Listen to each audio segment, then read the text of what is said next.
so many different guys and really getting to work as a team for the first time here?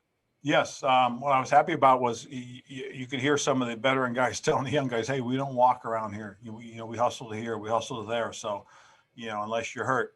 I thought that was a pretty cool comment from one of our senior defensive guys. But I think the guys are understanding that we want to practice fast so we can play fast, and this is as good a simulation as we can get. We have to be aware. Also trying to get the players aware of the rules. That there's no high impact collisions. We got to get the DBs to understand that, hey, they're not supposed to compete for the ball when it's close. We got to take care of each other and make sure we practice and learn and get something out of this. But again, like I said, we have to really abide by the rules. Thank you. Sam?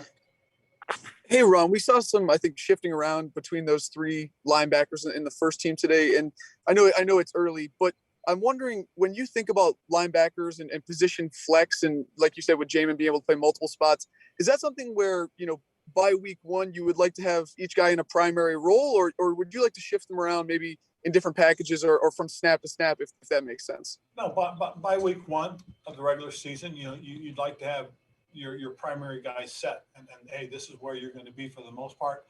And yet, but still having the ability to adapt if something were to happen. That's again a big part of the reason, we talk about position flex is you never know how things are going to work out. You never know if somebody's going to get hurt or something happens, and you've got to move a guy from one spot to the other, because you want to make sure you put the best player on the football field. If you have a guy that only plays one spot, something happens, that's a tough situation. So again, we're going to continue to move our guys around and develop them. And, as we get into training camp and then further along in training camp, you'll start to see guys settling into their primary positions. And going off that, we saw David Sharp mostly at right tackle last year. He was at left today. Is that something that you'd like to see more of going forward, or was that maybe just a substantial thing? I wouldn't buy into anything in that as far as David's concerned. David's a very athletic football player. He can play right, left. He can play guard if he had to. And he'll work both sides of the ball. Thank you. David Aldridge? Ron, along the same lines on the offensive line, I know it's a long way to week one, but do you have any kind of, gut sense right now about whether you think Cosme is more settled on the left or the right side? You know what, David, it is early, and he's taken snaps on both sides of the ball. It's hard to say. I mean, he's really done a nice job, and we got to see him last week move around, and then today I'll get an opportunity to even look a little bit more, and then I'll sit down with Coach Matsko and Coach Wharton and kind of see how they felt about how Cos looked today. Thank you. Go Pete, Matt Paris, and then Ben. Hey, Ron, just wondering what it was like getting the chance to coach Curtis Samuel again today. Did it kind of feel like old times again? It did. He's fast. That was cool. That was one thing that was very noticeable as far as our wide receiving group was concerned. Those guys can run, and we got faster as a unit. We got faster as a team. So it was kind of cool to watch all of them. But it was good to see Curtis, and you see how dynamic he is once he gets the ball in his hands. And then sticking it wide out, how did Gandy Golden and Harmon look to you coming back from some injuries last year? They both look good. Kelvin made a nice catch on the sideline early on, and it was good to see him moving around. It really was. He's a young man we missed last year. AGG, it was good seeing him out there. Big physical presence. Guys like that most certainly have roles. Hey, Ron, when you want the offense to improve from year one to year two, is there a situation you look at in your career that you can study or that it kind of reminds you of, where your offense took a big step from one year to another? It's interesting because the styles are similar, but the players are different, obviously.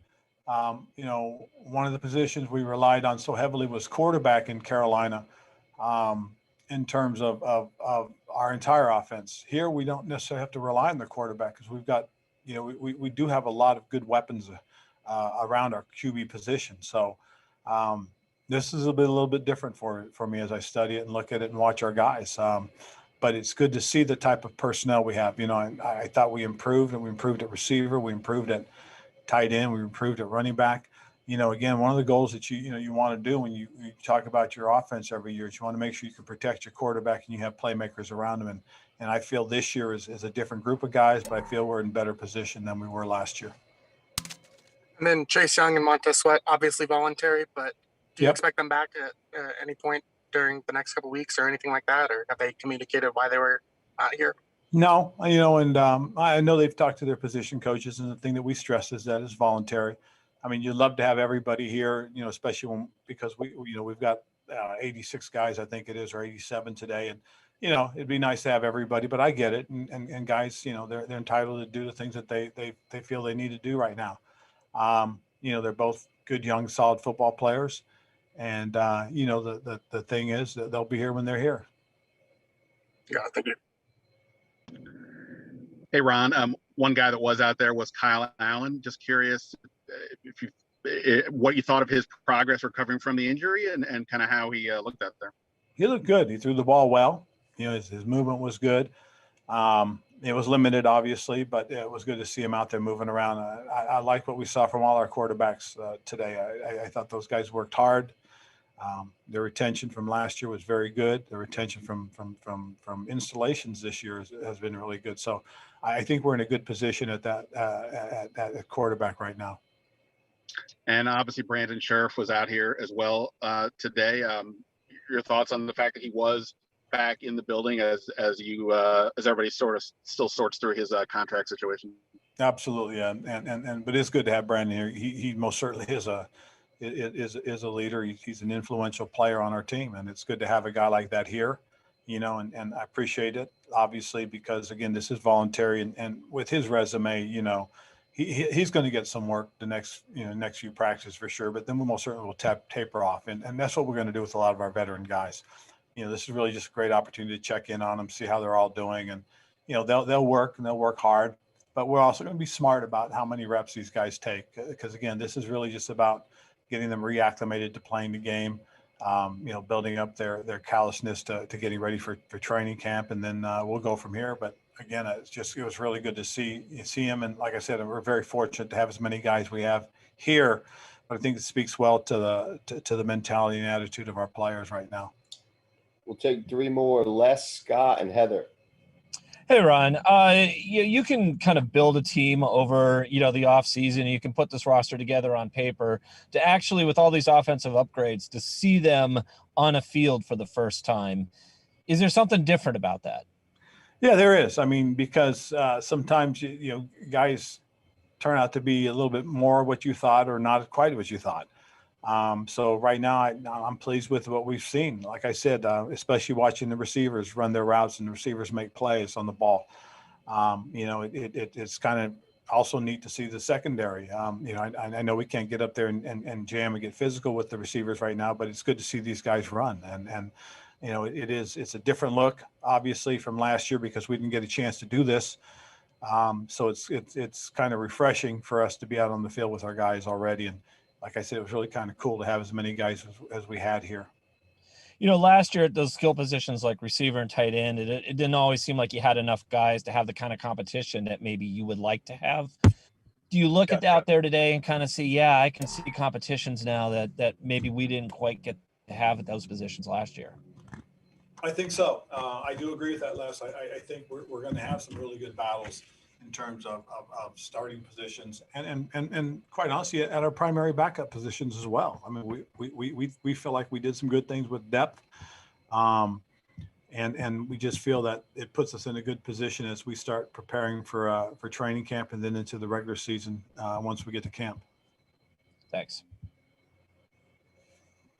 Hey, Ron, you know, you mentioned this is all voluntary, yet you still had 87 guys out there on the field wanting to work, wanting to put the work in. What do you think that means? What do you think that signifies? Well, I think our guys obviously understand the value of it and the importance of it. And as I said, though, you know, we have to stress the rules to make sure we're following them. You know, we've got to, you know, be on top of that.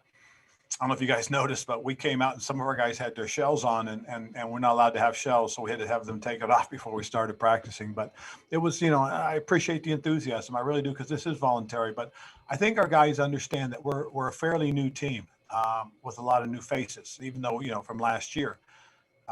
And so to get together, to work together, to develop, I think our guys have seen the importance and significance of this. So I'm really grateful that they're here. I really truly am, and I appreciate them being here. And this was the first kind of practice where the rookies were mixing it up with the veterans. How important are these OTAs in these times leading up to training camp for the rookies and the veterans to kind of build that foundation, build that relationship, build that trust?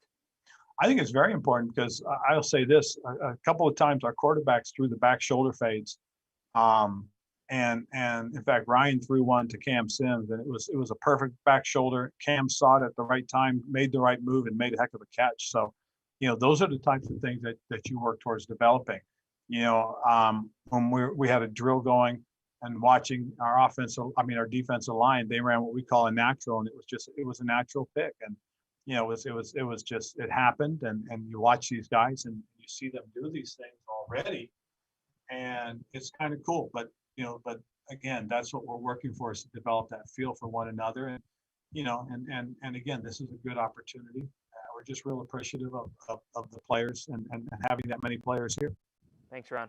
Last one. Hey, Ron, you mentioned obviously Fitzpatrick kind of coming in there, assimilating himself. What did you see out there? Maybe some examples, and just what is it about him? I mean, certainly he's been around enough teams. He knows how to act on the first day of school, kind of things. So, but what is it about him that allows him to do that so seamlessly? Well, first of all, he's a very smart football player, and as I say, he's been around, so he's picked up our system fairly quickly. But as I said, probably one of the good examples of it was, he threw a back shoulder fade. And a lot of times it's, you come in, you develop, and you have this trust already. And I know last week you threw a few balls to Cam, but today on that particular run, a nice sideline route, and lo and behold, that back shoulder was there. That was really cool. Then we had one where it's actually a play where we botched the snap, and what happened was the center and guards tried to re-ID the defensive line in the middle of the cadence. And because of it, it threw everything off. And Ryan told him, hey, we can't do that. Once we got it, we got to stick with it. So it's kind of neat to see him step up and correct his teammates as well. So, you see that veteran savvy, that veteran leadership. How easy or hard is that? I mean, even he's a veteran, but he's also a new guy on the team. So how easy or hard is that for a guy to come in and be able to just do that? Well, if the guy didn't have the reputation Ryan has in terms of being a good teammate, being a smart football player, and being a successful player, it would be hard. It'd be difficult. But I think because he's got so many games under his belt, he's had so much success under his belt that I think he's gotten the players' respect already. So that's a really cool thing. All right. Thanks, Coach. Thanks, everybody. Cool. Thank you, guys. We'll have Fitzpatrick up next.